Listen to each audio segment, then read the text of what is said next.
선교, 보내는 선교를 담당합시다. 시작. 가는 선교, 보내는 선교를 담당합시다. 인도 경서 제자 훈련의 사명을 감당합시다. 시작. 인도 경서 제자 훈련의 사명을 감당합시다. 선교 전도를 감당합시다. 시작. 선교 전도를 감당합시다. 저를 따라서요. 사명자는 절대 죽지 않고 사명 감당합니다. 시작. 사명자는 절대 죽지 않고 사명을 감당합니다. 제가 그 유튜브에서 그 내용을 보고 제가 어저께 교보문고에 가서 책을 구입했습니다. 목회 데이터생 좀 오늘 이 부분은 저와 여러분들이 교회의 존폐가 교회의 위기나 존폐가 달려있는 것이기 때문에 좀 심각하게 보셔야 된다고 생각합니다. 그래 목회 데이터 연구소에서 코로나 5년 코로나 5년 이제 지났죠. 코로나 아시죠? 코로나 전과 후가 교회의 부흥과 쇠퇴의 기준이 되는 겁니다. 그래 부흥하는 교회 5년 동안에 이 목회자 데이터 연구소에서 부흥하는 교회와 쇠퇴하는 교회에 대해서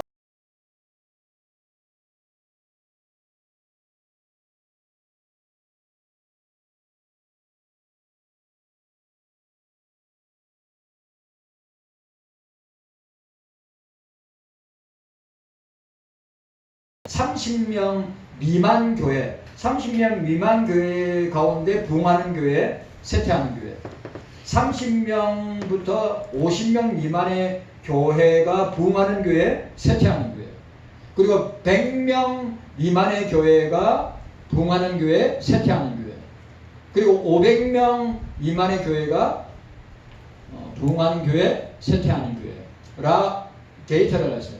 그리고 부흥하는 교회 목사님 160명, 쇠퇴하는 교회 목사님 160명, 그리고 그 교회 성도들을 리서치한 건데, 제가 다른 걸 몰라도 그러면 부흥하고 성장하는 교회는 14가지인데 4가지 핵심 요소가 있는데 우리 교회에 적용하면 되고요. 쇠퇴하는 교회는 왜 쇠퇴하는가, 이것도 우리 교회에 적용하면 왜 교회가 쇠퇴하고 있는가를 확인하면 될 것입니다.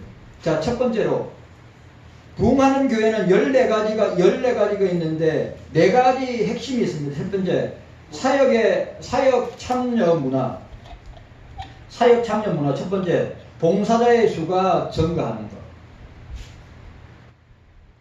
우리 교회를 생각하시면 됩니다. 두 번째, 사역 프로그램의 확대. 세 번째, 높은 사역의 참여도. 교인들이 교회 사역에 많이 참여하는 것입니다.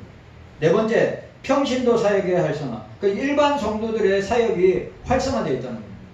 그러니까 오로지 목사가 처음부터 끝까지 다 하는 그런 교회 말고 목사 외에 장로님, 안주집사님, 권사님, 집사님들, 주일학교, 동부동, 대학 청년부들까지 함께 사역이 활성화가 되어 있는 교회. 그 다음에 두 번째가 미래지향적 실천. 다섯 번째, 이게 중요한 겁니다. 30, 40 세대의 교인 수가 증가하는 것. 여러분 그거 아셔야 됩니다. 30, 40 젊은 사람들이 교회에 오면 자녀들도 따로 옵니다. 요즘은요, 개별로 움직이는 게 아니라 요즘은 가족 단위로 움직여요. 아버지 엄마가 30, 40 아버지 엄마가 교회 나가면 자녀들은 무조건 교회 나가요. 근데 아버지 엄마가 30, 40 아버지 엄마가 교회 안 나가면 자녀들도 교회 안 나갑니다. 그리고 다음 세대, 6번째가 다음 세대. 그러니까 우리는 주일학교, 중고등부, 대학 청년부인데 다음 세대가 있는가. 그 다음에 7번째, 부모 교육의 활성화. 부모들이 교육을 계속 활성화하는 것. 그 다음에 큰 세 번째가 뭐냐, 대위임에 헌신하고 있는가. 그래 우리는 여기에 좀 해당되는 부분이 있습니다. 자, 8번째, 세례자 수가 증가하는가. 선교와 전도의 실천과 문화. 그러니까 선교하고 전도를 하고 있는가. 그 다음에 세가족 교육이 체가에 있는가. 11번째, 요것도 예부 예산 지출의 비중. 예부 예산 지출의 비중이 뭐냐? 선교하고 구제하고 지역을 섬기는 것. 이거 우리 경서교회도 이 부분에 있어서는 진짜 많이 지출하고 있습니다. 그 다음에 4번째, 함께하는 교회, 함께하는 공동체인데, 12번째, 소그룹 사역의 활성화. 소그룹 모임이 잘 되고 있느냐. 우리 교회 생각해 보시면 됩니다. 교인들의 변화 수용. 교인들이, 전통적인 교회는 변화하려고 안 해요. 뭔 말인지 아십니까? 전통적인 교회는, 변화하려고 안 합니다. 그냥 이거 그대로 고수하려고 합니다. 그런데 부흥하는 교회는 뭐예요? 교인들이 그 변화를 빨리 수용한다는 거예요. 마지막 14번째, 교인들의 개혁 의지. 교회 안에 잘못된 것을 빨리빨리 개혁하고 바꾸려고 하는 의지가 있는가. 이게 부흥하고 성장하는 교회에 이게 5년 동안 리서치 해가지고 목사님들 만나가지고 교인들 만나가지고 낸 게 이 14가지 핵심 기둥 4가지 안에 이 14가지가 들어있습니다. 오늘날 교회는 이 4개의 기둥 위에 건강한 교회의 생태계를 세워갈 필요가 있다. 교회의 부흥은 우연이 아니라 의도된 문화와 구조 그리고 복음에 대한 충실한 실천에서 비롯된다고 이야기하고 있습니다. 그러면 쇠퇴하는 교회 30명 미만이 됐든 30명에서 50명 미만이 됐든 100명 미만이 됐든 500명 미만이 됐든 쇠퇴하는 교회의 특징이 뭐냐. 첫 번째, 책임 전가. 여기는 8가지가 있습니다. 쇠퇴하는 교회. 이거 성장하고 부흥하는 교회 14가지와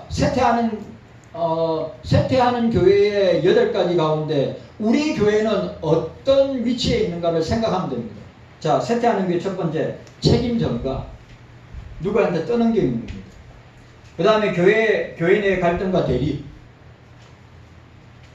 목회자의 영적 침체, 기도와 경건의 약화, 소통과 교제의 단절, 그 다음에 줄어드는 봉사, 비전의 부재, 이 맨 마지막이 중요합니다.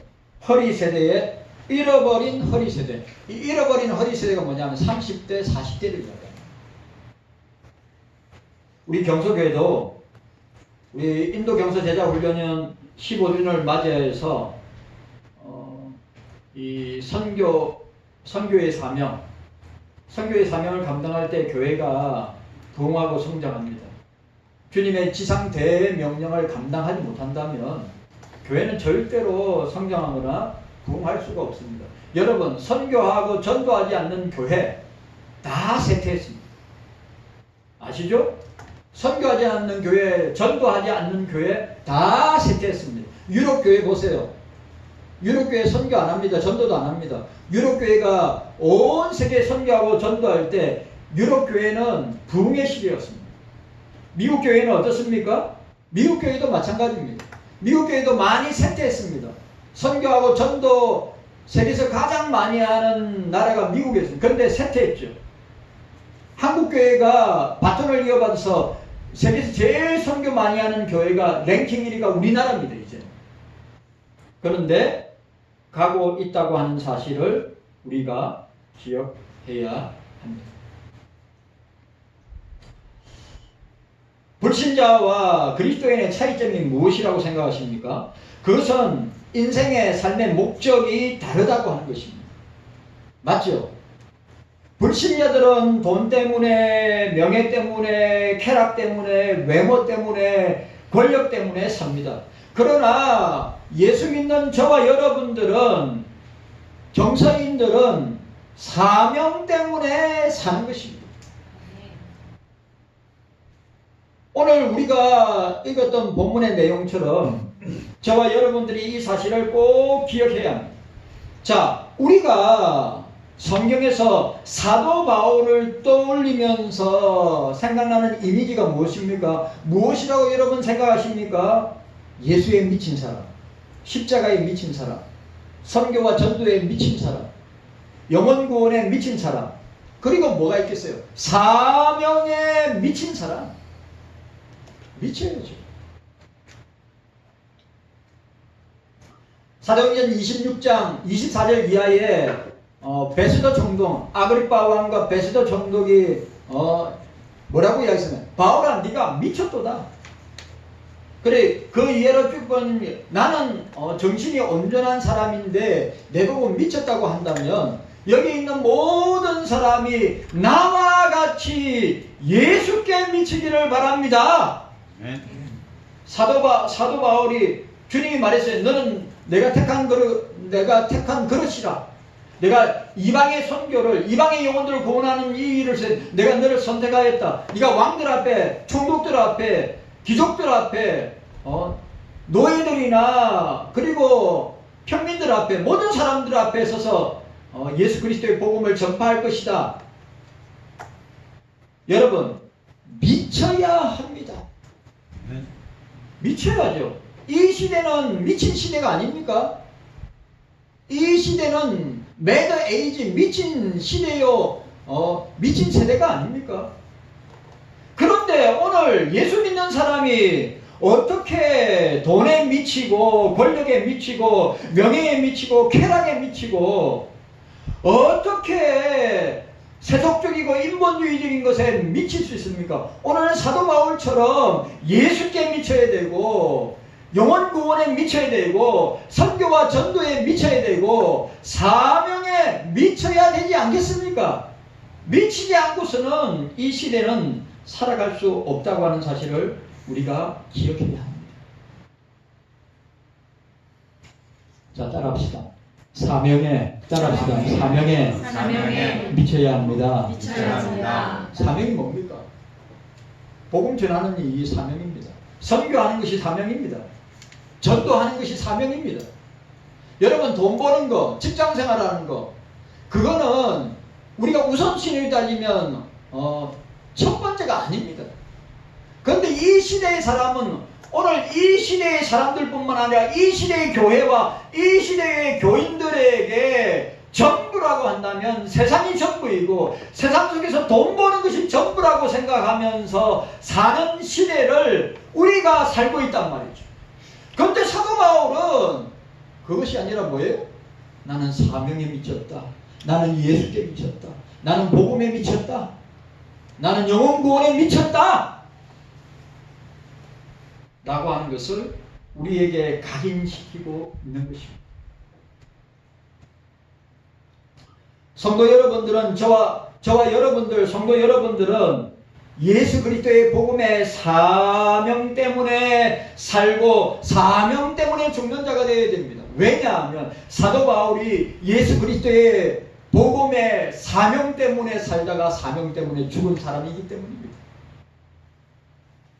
제발 세상 사람들처럼 돈 때문에 살다가 죽지 말고 명예 때문에 살다가 죽지 말고 권력 때문에 살다가 죽지 말고 쾌락 때문에 살다가 죽지 말고 사도 바울처럼 아니 예수님처럼 우리가 십자가의 복음 부활의 복음을 전하다가 그 사명 감당하다가 살다가 죽는 저와 여러분들 되시기를 바랍니다. 여러분들한테 질문합니다. 여러분들은 예수님의 제자가 맞습니까? 질문하는 거예요 지금. 여러분들은 예수님의 제자가 맞습니까? 여러분들은 예수님의 자녀가 맞습니까? 여러분들은 예수님의 백성이 맞습니까? 질문하는 거예요 지금. 교회가 크냐? 사람들이 많이 나오냐?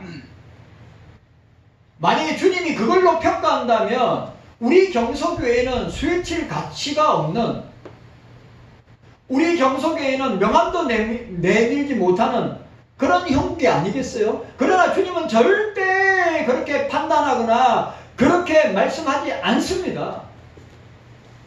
이 땅에서 우리가 주님의 심판대 앞에 섰을 때 주님이 물어보시는 것은 어떤 교회를 일구고 왔느냐, 어떤 성도들이 많이 모였느냐, 어떤 일을 하였느냐가 아니라 내가 내게 맡겨진 이 사명을, 복음의 사명을, 선교의 사명을, 전도의 사명을 감당하다가 왔느냐 라고 하는 질문을 주님이 여러분들에게 할 것입니다. 그런데 이 세상의 사람들과 이 시대의 교회는 이 주님의 명령, 사도 바울의 명령은 온데간데 없고 뭐요? 오로지 의식들 때문에, 오로지 돈 때문에, 오로지 자기의 삶과 쾌락 때문에 사는 사람들. 교회조차도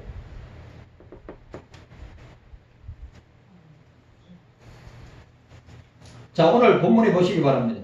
그런데 오늘 이 사명은 헬라어로 디아코니아입니다. 이 디코니, 여러분, 이 디아코니아와 함께, 나오는 단어 중에 디코니 나옵니다. 디코니 집사 아닙니까? 디아코니아입니다. 봉사하다, 섬기다. 봉사하는, 섬기는 활동, 봉사를 의미합니다. 예수 복음을 불신자들에게 전함으로 그들이 영원한 예수의 생명을 얻도록 돕는 봉사가 바로 사명인 것입니다. 여러분 뭐라고요? 지금 제가 뭐라 했어요? 사명이 뭡니까? 예수님의 복음을 가지고 예수님의 복음을 가지고 죽어가는 불신자의 영혼을 살리는 이 일을 감당하는 것이 사명이라 이 말이죠. 여러분, 저와 여러분들이 이 땅에 와서 그냥 사는 것이 사명이 아니라 사도 바울처럼 주님처럼 복음을 통하여 기쁜 소식, 굿뉴스, 구원의 기쁜 소식을 전함으로, 선교함으로, 전도함으로 어떻게 해요? 그들이 그 복음을 듣고 예수의 생명을 얻어서, 예수의 복음을 통하여 예수의 생명을 얻어서 그들이 살아나는 것, 그들이 구원받는 것, 이것보다 더 중요한 교회의 사명이 어디 있고 이것보다 더 중요한 우리들의 사명이 어디 있냔 말이죠. 그런데 오늘 한국교회와 목사들과 교인들은 진짜 중요한 사명에는 초점을 맞추지 않고 교회를 크게 만들어야 된다. 교회를 갖다가 크게 건축해야 된다. 따지지도 묻지도 말고 수십만의 사람들이 나와야 된다.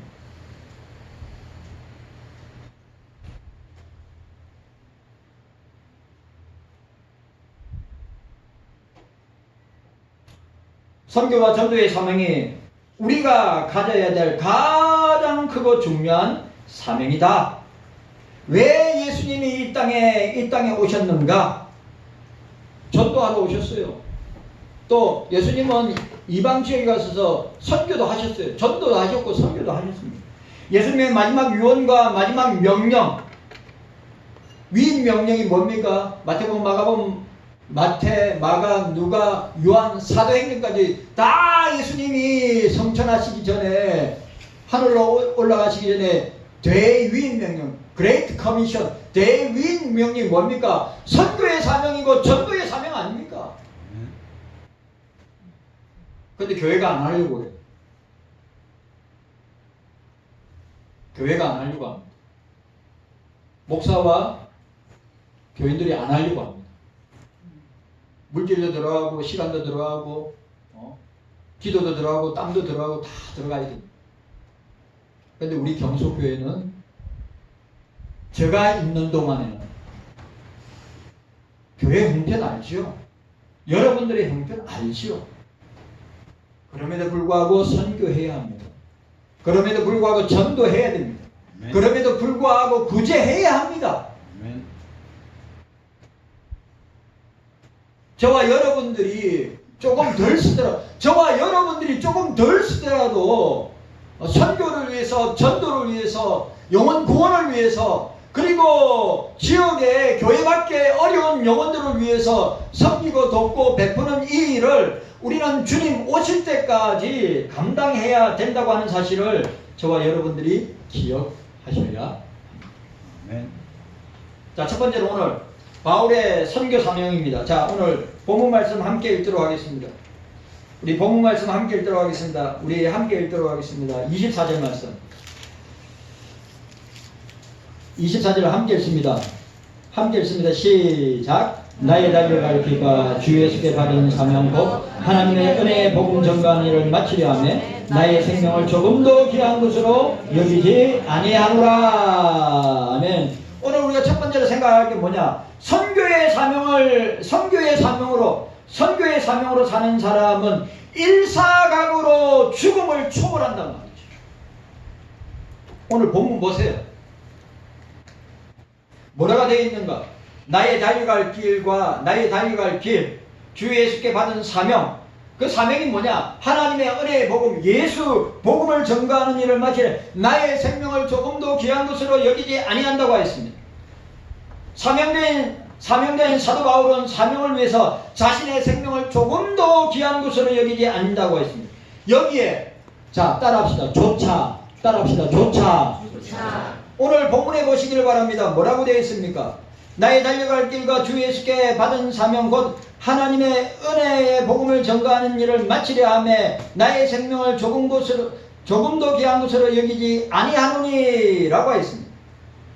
자 여기 보니까 이 조차라는 말은 자신이 가지고 있는 것은 물론이고 사람에게서 가장 귀하고 없어서는 아니 될 생명까지도 사명을 위해서 아낌없이 내어놓았다. 그러니까 여러분 친구를 위해서 죽는 것보다 더 귀한 것이 없다고 그랬죠. 생명을 여러분 예수님이 나를 위하여 십자가에 살찌겨 죽으신 이 죽음이 세상에서 가장 값비싼 죽음이 아닙니까? 예? 여러분들은 예수님을 위해서 죽을 수 있습니까? 질문합니다. 여러분들은 예수님을 위해서 순교할 수 있습니까?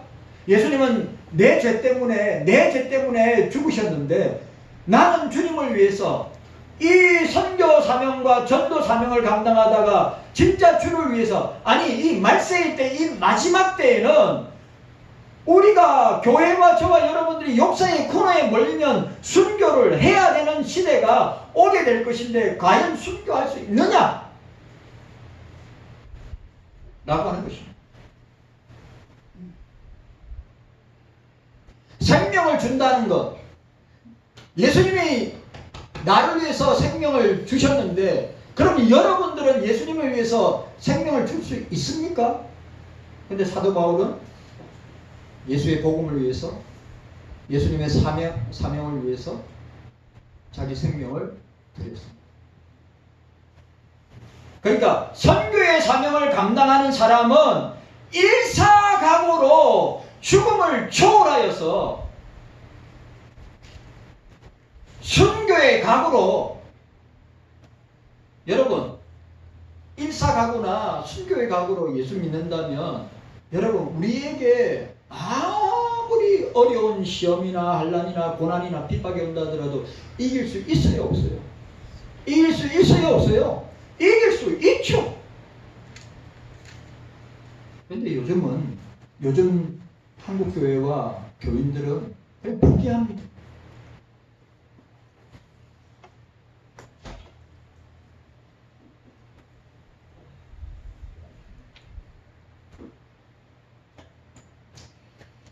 자, 사도행전 우리 13절 사도행전 21장 13절 함께 읽도록 하겠습니다. 사도행전 21장 13절 함께 읽습니다. 함께 읽습니다. 시작. 바울이 대답하되 너희가 어찌하여 울어 내 마음을 상하게 하느냐. 나는 주 예수의 이름을 위하여 결박받을 뿐만 아니라 예루살렘에서 죽을 것도 각오하였노라 하니. 여러분 내가 예수를 위해서 죽을 각오도 되어 있다. 내가 복음을 위해서 죽을 각오도 되어 있다. 여러분들 예수를 위해서 죽을 각오가 되어 있습니까? 복음을 위해서 선교를 하다가 전도를 하다가 지금은 한국 사회에서 선교하고 전도하고 복음을 전하면 엄청난 핍박과 박해를 당합니다. 경찰들이 와서 바로 하지 못하도록 우리는 지금 이런 시대를 살아가고 있어요. 요즘 나가서 전도지 나눠주다가 경찰이 와가지고 전도지 못 나누게 합니다. 그런 거 나눠주면 사람들이 바로 고발합니다. 우리는 그런 시대에 살아가고 있어요. 그럼에도 불구하고 사도 바울의 고백처럼 오늘 뭐라고 이야기했습니까? 너희가 어찌하여 울어 내 마음을 상하게 하느냐? 나는 주 예수의 이름을 위하여 결박받을 뿐만 아니라 죽을 것도 각오하였다. 이런 마음을 가지고 우리가 세상에서 사명자로 산다면, 전도의 사명자로, 선교의 사명자로 산다면 두려울 것이 뭐가 있습니까? 그런데 우리는 지금 한국교회와 교인들은 이 세상과 동화되어서, 중요한 말, 이 세상과 동화되어서 이 세상의 세속주의와 인본주의, 종교다원주의에 동화되어서 이런 중요한 주님의 명령과 바울의 이 사명에 대해서 관심이 없는 시대입니다.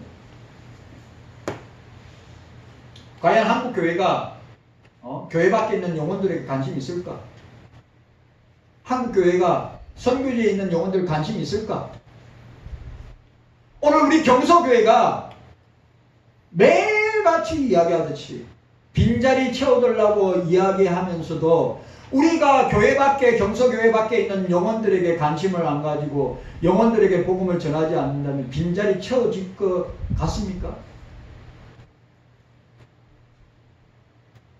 탓하지 말고, 서로 탓하지 말고,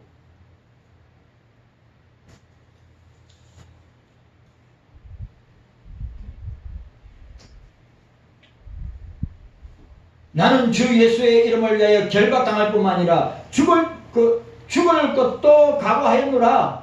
이것이 선교적 사명으로 사는 사람의 모습이란 말이죠.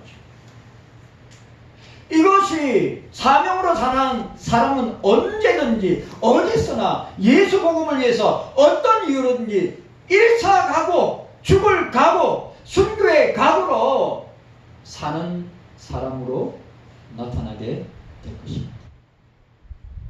여러분, 아직도 아프리카에 예수님 때문에, 예수 이름 때문에 순교하는 사람 수도 없이 많습니다. 여러분, 중동에 예수 이름 때문에 순교하는 사람 수도 없습니다. 수도 없이 많습니다. 여러분, 북한은 어떻고요? 중국은 어떻고요? 공산권은 어떨까요? 예수 믿는 것 때문에 순교당하는 사람도 오늘도 수도 없이 많습니다. 그럼 저와 여러분들은 어떻게 해야 합니까? 저와 여러분들은 어떻게 해야 합니까? 진짜 예수를 위해서 죽을 각오가 되어 있습니까? 선교와 전도와 영혼 구원을 위해서 내가 사도 바울처럼 주의 이름으로 죽을 각오가, 고난받을 각오가 되어 있습니까? 만약에 그런 마음과 자세가, 그런 결단이 없다면 과연 우리가 선교의 사명자라고 할 수 있습니까? 일사각오로, 순교의 각오로 사는 사람이라고 할 수 있겠습니까? 우리 신앙만 유지하고, 내 개인적인 신앙만 유지하고, 다른 사람이 어떻게 되든지 말든지, 다른 영혼들이 어떻게 되든지 말든지 관심 안 가지고 신경 안 쓴다면 우리가 주님 앞에 섰을 때 그 주님의 책망을 어떻게 감당할 수 있겠습니까? 깨닫는 은혜가 저와 여러분들에게 있기를 주의 이름으로 축복합니다. 자, 두 번째로 선교의 사명으로 사는 사람은 예수 복음을 언제 어디서나 항상 매일 자랑합니다. 따라합시다. 예수 복음을 따라합시다. 예수 복음을 언제나 어디서나 항상 자랑합니다. 아멘입니까? 오늘 선교의 사명으로, 전도의 사명으로 사는 사람은 예수를 자랑한단 말이에요. 예수 그리스도의 생명의 복음을 자랑합니다. 나 예수 믿는 사람입니다. 예수님 때문에 내가 사망에서 생명으로 옮겨졌고 지옥에서 천국 백성이 되었습니다. 내가 이런 놀라운 은혜와 복을 받은 사람입니다. 라고 간증하고 라고 선포할 수 있어요. 세상 사람들 속에서 세상 가운데 부끄러워 내 예수 믿는 사람이라고 말도 못하고, 내가 그리스도인이라고 말도 못하고, 사람들이 예수 믿는 사람인지 안 믿는 사람인지 구분도 못하고.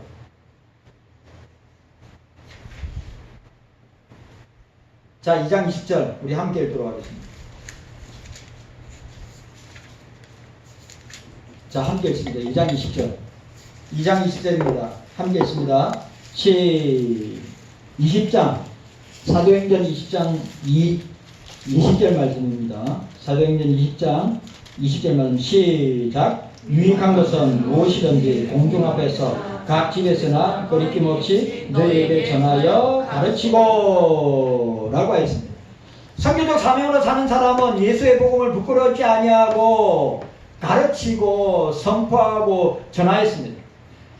사명으로 사는 사도 바울은 복음의 주변을 맴돌지 않았습니다. 예수 복음을 자랑스럽게 전하고 가르쳤습니다. 왜냐하면 예수 복음은 바로 사람을 살리는 능력이기 때문입니다. 여러분, 예수님의 복음은 능력입니다. 두나미스입니다. 두나미스.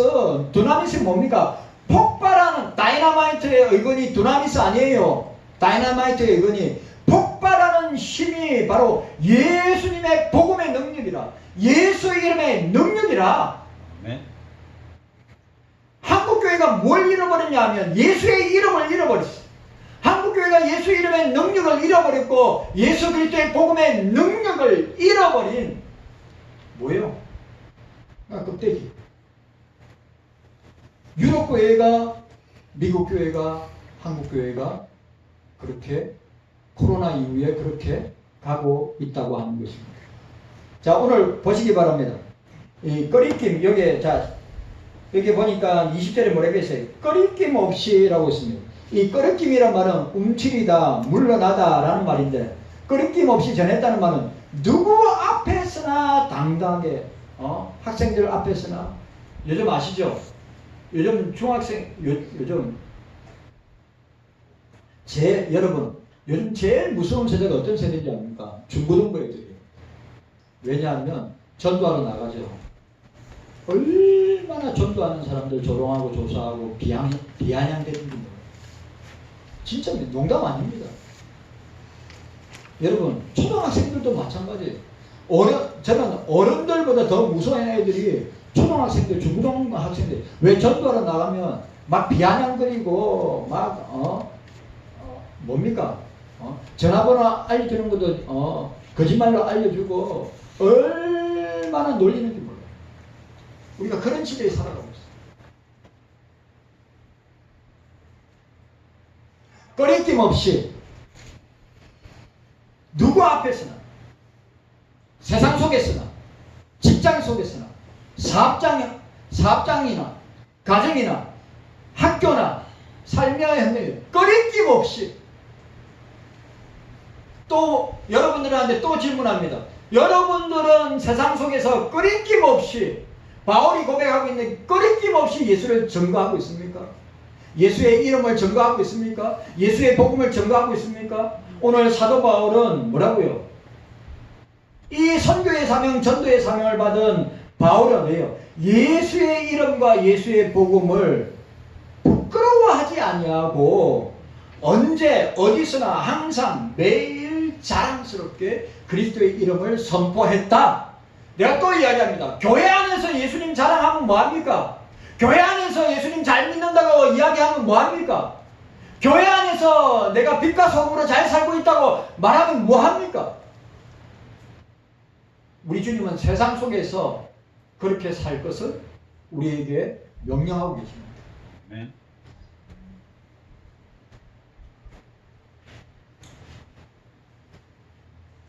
사명을 가지고 사는 사람은 어디서든지 사명을 감당한 일을 두려워하지 않습니다.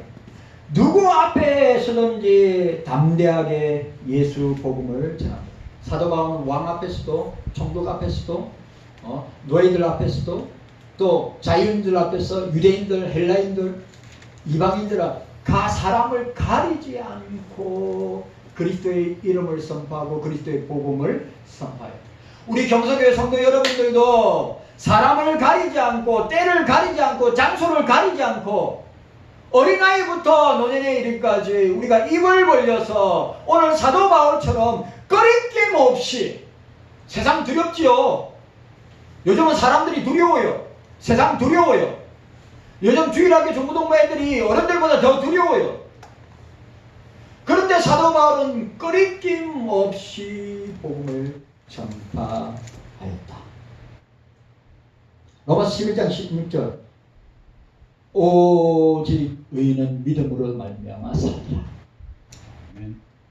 오직 의인은 믿음으로, 여러분 예수 믿는 믿음으로 사는 것입니다. 자, 따라합시다. 예수 믿는 믿음으로. 따라하세요. 우리는, 따라합시다. 우리는 예수 믿는 믿음으로 사는 것입니다.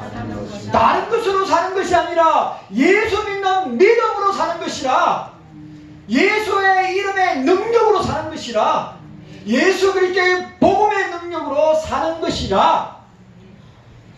나 때문에 살아야 되고, 우리 때문에 살아야 되고, 우리 경서교회 때문에 교회 밖에 있는 영혼들이 살아야 될 것입니다. 깨닫는 은혜가 저와 여러분들이 있기를 주님의 이름으로 축원합니다. 자, 오늘 우리 이남재 선교사님이 어저께 보낸, 저기 뒤에 붙여놨습니다. 우리 이남재 선교사님이 15주년 맞이했다고. 제가 이걸 읽으면서도 참 눈물 날 뻔하고 참 은혜가 되었습니다. 15년 동안 제가 헛수고 안 했구나 라고 하는 그런 편지인데 너무너무 은혜가 됩니다. 제가 읽어드리겠습니다. 경서제자훈련은 개원 15주년을 맞이합니다. 올 여름은 한국도 열대야로 많이 춥다는 소식을 들었습니다. 여러분, 성도 여러분 모두 늘 건강하시길 기도합니다. 여기는 지금 우기로 자주 비가 내리기 때문에 낮 기온이 32도 정도로 시원한 날씨입니다. 내일입니다. 내일이 8월 25일은 경서제자훈련센터 개원 15주년이 된 특별한 날입니다. 하루 앞서 훈련센터 개원 15주년을 기념하고 주님께 감사 예배를 드리는 특별한 주일에 함께하지 못한 것이 아쉽지만 짧은 메시지를 나누며 마음으로만 함께 하게 되어 감사합니다. 여러분들의 눈물의 기도와 사랑의 헌신으로 세워진 경서제자훈련원은 지금도 저희 사역자들을 가르치고 훈련시키는 축복의 장소로 쓰여지고 있습니다. 저희 사역자들은 여기서 하나님의 말씀을 배우고 경건훈련을 통하여서 하나님의 신실한 종으로 세워지고 있습니다. 또한 그들은 각자의 교회에서 하나님이 맡겨주신 양떼들을 섬기는 데 최선을 다하고 있습니다. 장차 경서교회 성도 여러분들이 받으실 헌신의 열매요 상급이라고 생각합니다. 최근에 인도에서는 전보다 더 심하게 기독교 박해가 일어나고 있습니다. 저희 센터 주변에 한 가정에서 현지 목사님이 예배를 드리는 도중에 강성 힌두교인들이 습격하여 목사님과 집주인을 폭행하여 경찰들이 출동하였고, 결국은 종교를 개정하도록 강요하였다는 반종교법 위반으로 감옥에 구금되어 있습니다. 구금된 지 몇 달이 지났는데도 아직도 풀려나지 못하고 있습니다. 저희 지방에 있는 두 교회 제자교회도 힌두교인들이 예배를 드리지 못하도록 방해를 해서 다른 곳으로 예배 장소를 옮기기도 하였습니다. 그럼에도 불구하고 경서교회와 저희 제자와 교회들이 동력으로 하나님께서 이 땅에서 이루어가실 영혼 구원의 역사를 기대합니다. 인도의 영혼을 구원하는 구령사역에 함께 하시는 사랑하는 동역자 목사님과 경서교회 모든 성도님들 가정에 하나님의 은혜와 축복이 함께 하시기를 기도하며 주의 이름으로 사랑하고 축복합니다. 생각건대 현재의 고난은 장차 우리에게 나타나는 영광과 좋게 비교할 수 없도다. 로마서 8장 18절. 2025년 8월 24일 인도에서 이남재 선교사님 조성민 사모님 드림으로 주셨습니다. 우리가 헛수고 안 했죠, 그죠? 우리가 헛고생 안 했죠. 인도 선교한다고 많은 사람들이 걱정하고 염려하는 분들이 있는데 열매를 보시면 압니다. 열매를 보시면 압니다. 그래도 주님 앞에 섰을 때 그래도 할 말이라도 있으니까 얼마나 감사합니다. 주님 감사합니다. 깨닫는 은혜가 우리 모두에게 있게 하여 주시옵소서.